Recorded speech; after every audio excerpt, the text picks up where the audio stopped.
به نام خداوند. 8 مارس روز جهانی زن است. روزی برای یادآوری زنانی که حتی در تاریکی خاموش نشدند. 5 سال سکوت، 5 سال محدودیت، 5 سال تاریکی. 5 سال است که رویهای ما را خاموش کردند. 5 سال است که آینده ما پشت دروازه‌های بسته ماند. 5 سال است که دختران افغانستان از حق ساده زندگی محروم شدند. امید را از ما گرفتند. صدای خنده های دخترانه خاموش شد. از ما مکتب را گرفتند، کار را گرفتند، آزادی را گرفتند. ما را از جامعه حذف کردند.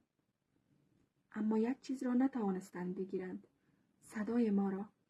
ما هنوز ایستاده ایم. هنوز نفس میکشیم. هنوز امید داریم. ما زنان افغانستانیم. زخمی اما نشکسته. خاموش اما تمام نشده.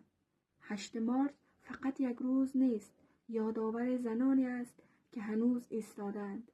شاید امروز ما را از کار، از آزادی، از حق بودن محروم کرده باشند. اما هیچ قدرتی نمیتواند زنی را که بیدار شده برای همیشه خاموش کند. ما برمیگردیم با صدا، با نور، با آزادی.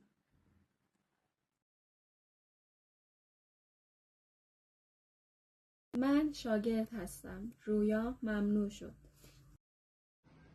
بودنم غیر قانونی شد. صدایم خاموش شد. من حذف شدم. صدایم جرم شد. زندگیم فرمان شد.